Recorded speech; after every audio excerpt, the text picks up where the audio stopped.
एक बार एक लड़का एक महात्मा के पास आता है और उनसे कहता है कि महात्मा जी, मेरे जीवन में बहुत अशांति है और कृपा कर मेरा मार्गदर्शन करें जिससे कि मैं इस अशांति से छुटकारा पा सकूं। वे महात्मा उस लड़के से पूछते हैं कि तुम्हारे जीवन में अशांति क्यों है। फिर वह लड़का उत्तर देता है, अत्यधिक विचारों के कारण मेरे भीतर बहुत सारे विचार चलते रहते हैं जिसके कारण मेरा मन अशांत रहता है। फिर वे महात्मा जी मुस्कुराते हैं और उस लड़के से कहते हैं कि ऊपर उस आकाश में देखो, क्या तुम्हें सूर्य दिखाई दे रहा है। वह लड़का ऊपर आकाश में देखता है और कहता है कि जी गुरुदेव, दिख रहा है। फिर वे महात्मा जी उस लड़के से पूछते हैं कि अगर तुम लगातार धूप में खड़े रहोगे तो क्या होगा। वो लड़का कहता है कि गर्मी लगेगी गुरुदेव और शरीर में बेचैनी पैदा हो जाएगी। फिर वे महात्मा जी उस लड़के से पूछते हैं कि अगर धूप में खड़े रहने से तुम्हें गर्मी लगती है तो इसमें दोष किसका है, सूर्य का, गर्मी का या तुम्हारा। वो लड़का थोड़ी देर सोचता है और कहता है, कृपा कर आप ही बताइए गुरुदेव। वे महात्मा जी मुस्कुराते हैं और उस लड़के से कहते हैं कि सूर्य का काम है गर्मी देना, गर्मी का काम है गर्मी लगवाना, इसलिए दोष तुम्हारा है कि तुम धूप में जाकर खड़े हुए हो। तुम चाहो तो तुम छाया में जाकर बैठ सकते हो। ठीक उसी प्रकार हमारे मन का स्वभाव है विचारों और भावनाओं की खिचड़ी पकाना, और भावनाओं का काम है तुम्हें दिशा दिखाना। अब उस दिशा में तुम्हें चलना है या नहीं, यह सिर्फ तुम्हारे हाथ में है। देखो, ध्यान से समझो कि विचार और भावनाएं समस्याएं नहीं है, बल्कि तुम्हारा उनसे जुड़े रहना समस्या है। सोचो कि तुम धूप में खड़े हो और तुम चाह रहे हो कि तुम्हें गर्मी ना लगे। क्या यह संभव है? अगर तुम्हें गर्मी से बचना है तो तुम्हें अपनी जगह बदलकर धूप से छाया में जाना है। मनुष्य होने के 4 आयाम हैं और वो हैं तन, मन, दिल और बुद्धत्व। दोस्तों, बुद्धत्व यानी कि बुद्धि के परे की स्थिति, उसे बुद्धत्व कहा जाता है। और दूसरे और तीसरे आयाम में उथल पुथल रहती है, यानी मन में विचार चलते रहते हैं और दिल में भावनाएं होती हैं। और ये दोनों ही आयाम बहुत ही शक्तिशाली हैं। विचार क्षणिक होते हैं और भावनाएं देर तक टिकती हैं। इसे तुम ऐसे समझो जैसे कि कल तुम जिसे खोने से डरते थे आज वो तुम्हारे पास नहीं है और आज तुम्हें उसकी कमी महसूस नहीं होती।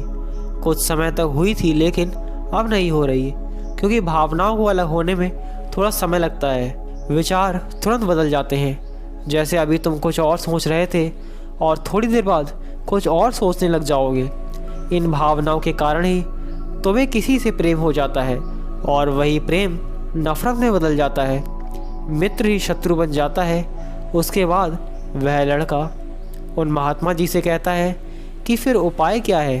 फिर वे महात्मा जी उस लड़के से कहते हैं कि उपाय यह है तन के आयाम पर काम करना, और यह सबसे आसान तरीका है। शरीर के स्तर पर हमारी कामेंद्रियां और ज्ञानेंद्रियां हैं।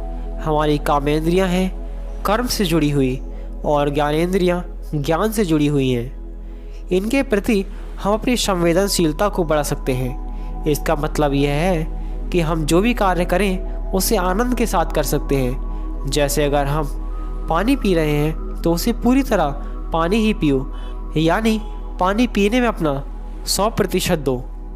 ऐसा करने से क्या होगा गुरुदेव? उस लड़के ने पूछा। तब महात्मा जी ने उत्तर दिया, ऐसा करने से तुम मन और दिल के आयाम से हटकर शरीर के आयाम पर आ जाओगे, और यह बिल्कुल ऐसा होगा कि जैसे तुम धूप से हटकर छांव में आ गए। मन और हृदय के आयाम पर अपना काम चल रहा है, लेकिन तुम्हारी जागरूकता तन पर आ गई है। जैसे कि सुबह उठो तो सूर्य की किरणों को महसूस करो और हवा को महसूस करो। आंखें बंद करके पक्षियों की आवाज़ें सुनो। लगातार तन के आयाम पर काम करने से तुम एक दिन हैरान हो जाओगे कि तुम पक्षियों की आवाज़ें तो कानों से सुन रहे हो, लेकिन तुम्हारा चित्त शांत हो रहा है। तुमने अपने चित्त पर कोई कार्य नहीं किया, लेकिन फिर भी वह शांत हो रहा है। इसलिए पहला उपाय यह है, हर कार्य को तन के आयाम पर जागरूकता के साथ करना है। और दूसरा उपाय है, अपने भीतर के नाद यानी सुर को सुनो। फिर वह लड़का महात्मा जी से पूछता है कि गुरुदेव, अपने भीतर के सुर को कैसे सुने। फिर वे महात्मा जी उससे कहते हैं, किसी शांत जगह पर जाओ जहाँ पर कोई शोर ना हो, और अपनी आंखें बंद करो और अपने भीतर के सुर को सुनने का प्रयास करो। हैरानी की बात यह है कि वह सुर कभी भी बंद नहीं होता और वह हमेशा बजता ही रहता है। फिर वह लड़का पूछता है, तो फिर उस सुर को मैं अभी और इसी वक्त क्यों नहीं सुन सकता? वे महात्मा कहते हैं कि बाहर के शोर के कारण तुम उसे सुन नहीं पाओगे। अगर तुम अपने भीतर के सुर को अभी सुनना चाहते हो तो तुम्हें अपने दोनों हाथों से अपने कानों को बंद करना होगा और सुनना होगा। तुम देखोगे कि यह सुर बिना किसी यंत्र के बज रहा है, और जब तुम इसे सुनोगे तो तुम अपने हृदय और मन से दूर हो जाओगे और तुम्हारा चित्त शांत होने लगेगा।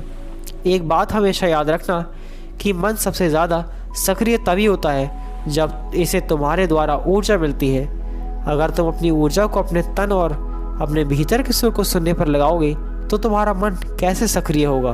पर समस्या क्या है पता है तुम्हें? हम अपने विचारों से और अपनी भावनाओं से लड़ते रहते हैं और इसी में ही अपनी ऊर्जा को ख़त्म कर देते हैं। फिर हमें हर बार की तरह अशांति घेर लेती है। इसलिए अपने मन को शांत करने के लिए ये 2 काम करें। पहला, अपने मन के आयाम से हटके तन के आयाम पर आ जाएं, और दूसरा उपाय है अपने भीतर के सुर को सुने।